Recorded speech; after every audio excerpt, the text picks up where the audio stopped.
I, 30F, got divorced from my husband Sebastian, 32M, 3 years ago.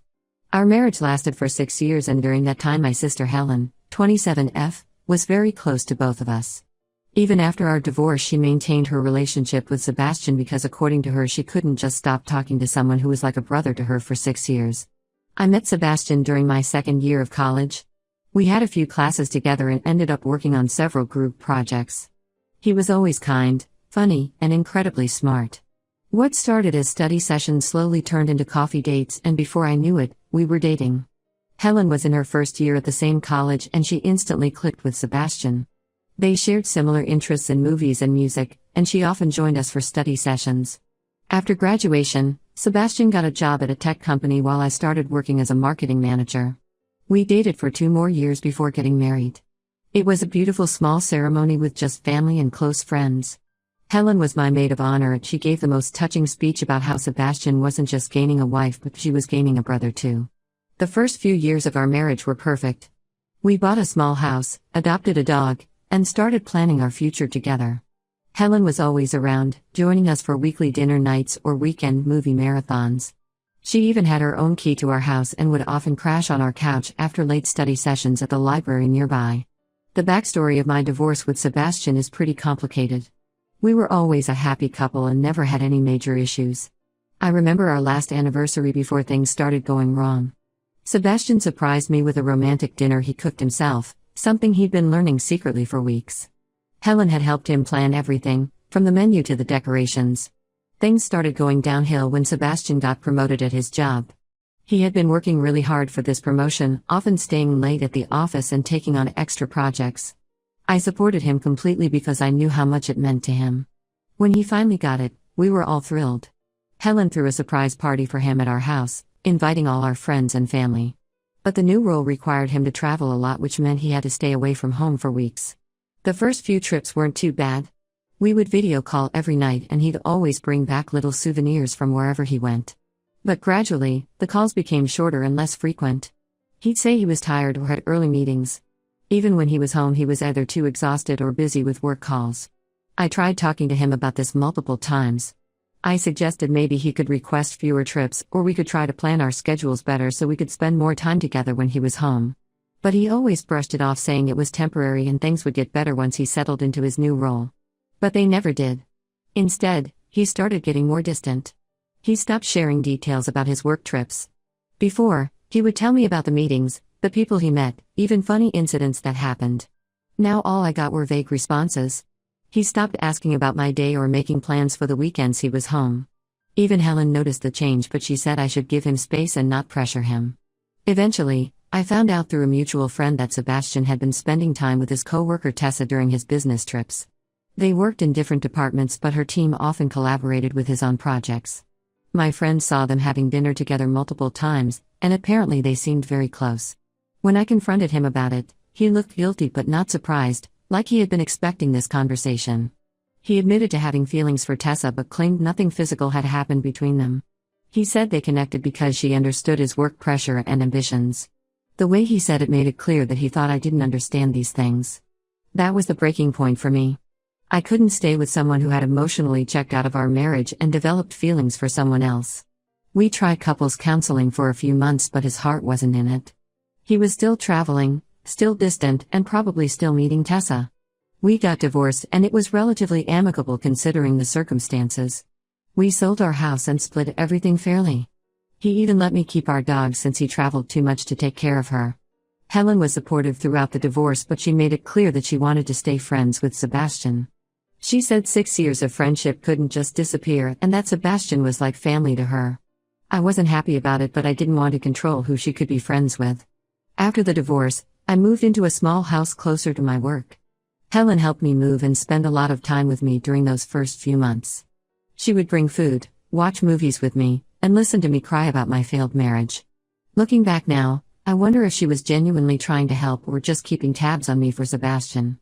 Fast forward to last month when I found out that Sebastian and Tessa got engaged. I didn't hear it from him or Helen, but saw it on social media. What hurt more than their engagement was finding out that Helen had been actively helping them get together. Apparently, she had been playing matchmaker between them for the past year.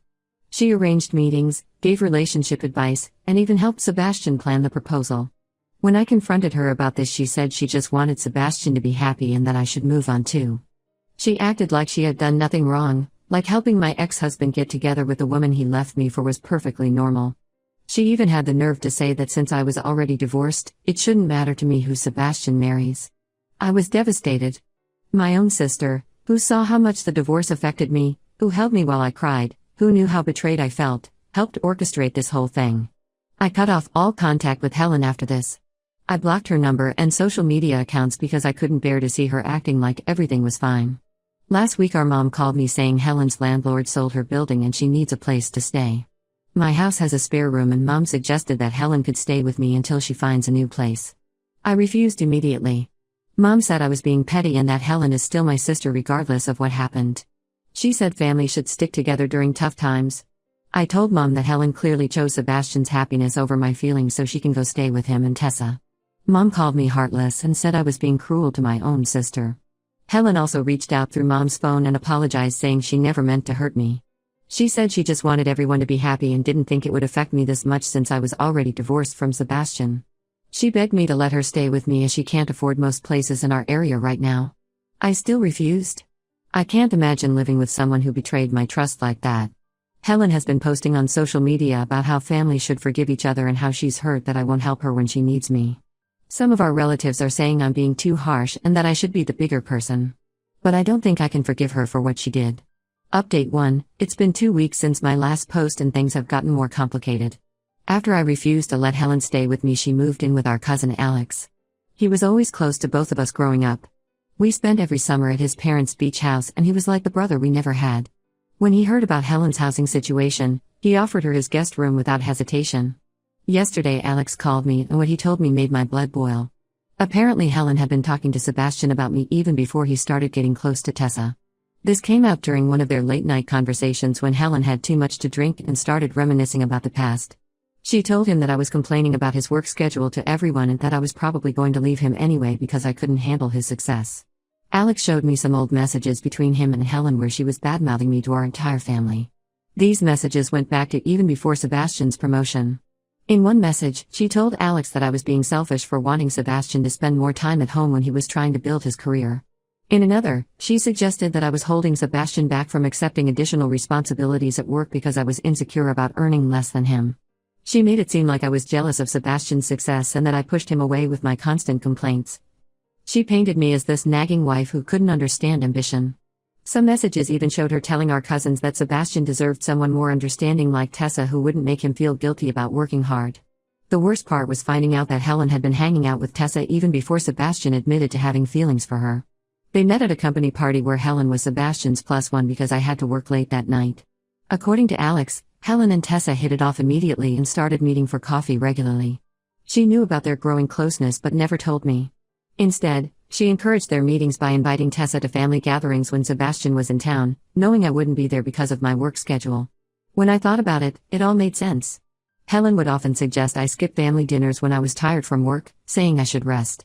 Now I realize she was creating opportunities for Sebastian and Tessa to spend time together without me around. She would tell me stories about these gatherings but conveniently leave out Tessa's presence. Alex said he felt guilty for keeping quiet all this time. He showed me more messages where Helen would orchestrate these meetings. She would plan family events around Sebastian's travel schedule and deliberately schedule them when she knew I had work commitments. When other family members asked about my absence, she would tell them I was too busy with work to make time for family. When I confronted Helen about this, she broke down and admitted everything. But her confession only made things worse. She said she always looked up to Sebastian and thought I was lucky to have him. Then she dropped another bombshell. She had a crush on him in college before he started dating me but never told anyone. She claimed this didn't influence her actions, but I find that hard to believe now.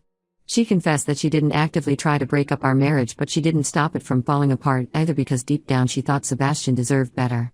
She said she saw how perfect Tessa was for Sebastian and couldn't help but want them to be happy together.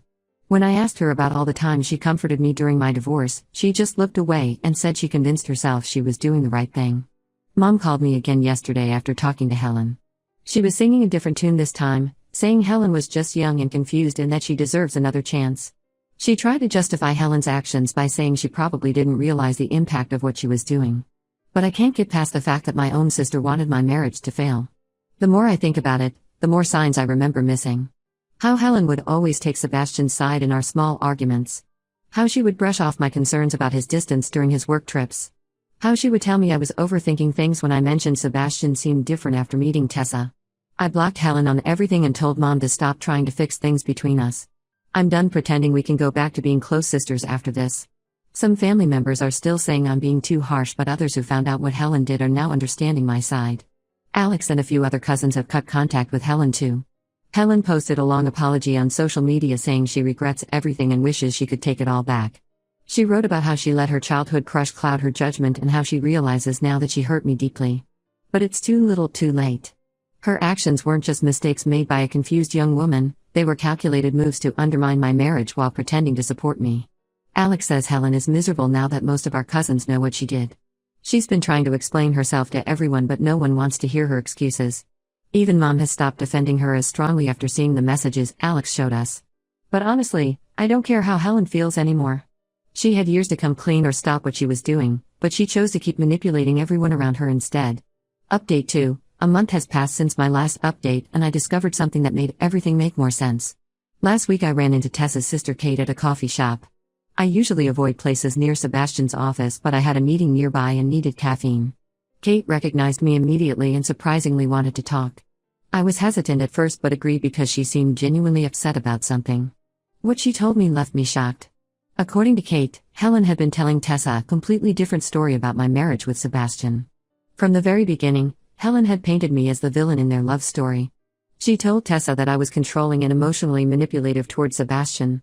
She made up stories about how I tried to stop Sebastian from taking the promotion and that I threw tantrums whenever he had to travel. Helen apparently told Tessa that I would guilt-trip Sebastian about his work trips by calling him constantly and demanding he come home early. She claimed I would start fights with him over video calls when he was away, making him stressed before important meetings. None of this was true.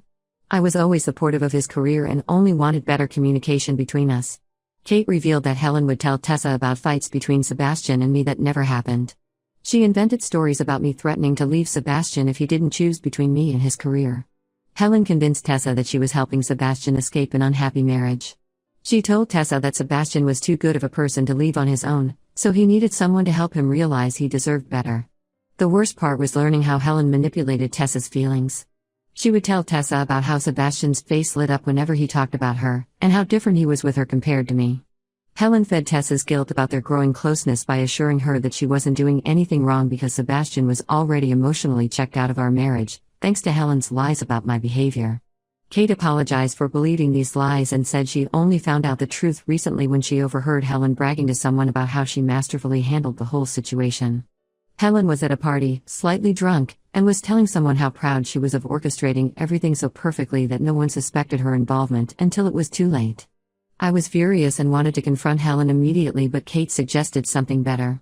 She helped me gather proof of all Helen's lies, including screenshots of her conversations with Tessa where she made up stories about me. There were messages where Helen told Tessa that I had always been jealous of her brother's success, how I tried to control every aspect of his life, and how much happier he seemed after spending time with her. Kate also showed me older messages where Helen would update Tessa about fights between Sebastian and me that never happened. She would make up these elaborate stories about me being unreasonable and Sebastian being the patient, suffering husband. All this time I thought Tessa was just the other woman, but she had been manipulated into believing she was saving Sebastian from a toxic marriage. I sent all these screenshots to our entire family group chat without any comment. Helen immediately started calling and messaging me, but I ignored her. The family chat exploded with reactions. Some relatives who had been defending Helen were now apologizing to me. Others were expressing their shock and disappointment in her behavior. Mom finally saw Helen's true colors and apologized for pressuring me to forgive her. She called me crying, saying she had no idea how calculated and manipulative Helen had been. Even Sebastian reached out and said he had no idea about Helen's lies. He apologized for everything and admitted that Helen's stories had influenced his perspective of our marriage problems. But honestly, his apology meant nothing to me anymore. He chose to believe lies about his wife of 6 years instead of talking to me directly. Helen tried to post another apology on social media, but this time no one was buying it. She wrote about how she got carried away trying to help everyone be happy and made some wrong choices. But thanks to Kate's revelations, everyone now knew that Helen hadn't just made some mistakes, she had deliberately created problems in my marriage and then played innocent while watching it fall apart. People started calling her out in the comments, sharing their disappointment and anger. Some even shared their own experiences of times when Helen had tried to manipulate situations in the past. She ended up deleting all her social media accounts after the backlash became too much. Last I heard from Alex, she's been staying in her room most days, avoiding family calls and messages. Update 3. It's been 7 months since everything happened and I'm finally at peace with how things turned out. Helen eventually moved to another city after most of our family cut contact with her. She got a job offer in Seattle and took it, probably because staying around became too difficult when everyone knew what she had done. She still tries to reach out through different numbers but I blocked them all. Last month she showed up at my house unannounced at 9 p.m. I almost didn't recognize her at first. She looked different, tired and less put together than her usual self. She claimed she was getting therapy and wanted to make amends. She started crying on my doorstep about how much she misses her big sister and how therapy made her realize the extent of damage she caused. I listened to her apology without interrupting. She talked about how she had been working through her issues in therapy, about her unresolved feelings for Sebastian that she should have dealt with years ago, and how she regrets letting those feelings drive her to hurt me.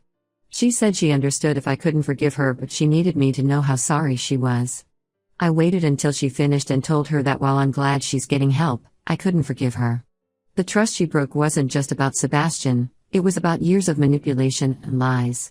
I told her she should have thought about missing her sister before she spent years deliberately trying to ruin my marriage.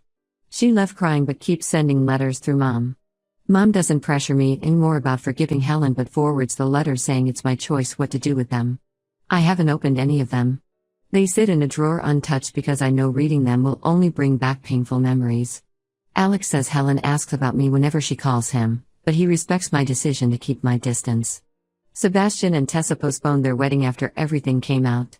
The scandal affected Tessa's relationship with her own family too, especially Kate, who felt betrayed by Tessa's part in everything. Recently I heard they got married in a small ceremony in Hawaii. Helen wasn't invited, which gives me some satisfaction. Apparently Tessa reached out to apologize too, but I ignored her message. I've started dating again and met someone who makes me happy. He knows about everything that happened and understands why family gatherings might be complicated. Some relatives still bring up Helen, especially during holidays. They say things like she's still your sister and family is family, but I've learned that sharing blood doesn't give anyone the right to betray you. Last week Mom mentioned that Helen is engaged to someone she met in Seattle. She probably thought this news would make me happy, thinking Helen had finally moved on from her feelings for Sebastian. But honestly, I felt nothing. The sister I grew up with, the one I shared secrets with and trusted completely, died the day I found out about her betrayal. Some relatives still think I should forgive Helen, saying she's changed and deserves another chance. But I'm done sacrificing my peace for family bonds. I spent too many years being manipulated while thinking I had a supportive sister by my side. Sometimes cutting off toxic family members is the best thing you can do for yourself, even if others don't understand your decision. I've finally found peace in my life without Helen's drama, and I plan to keep it that way.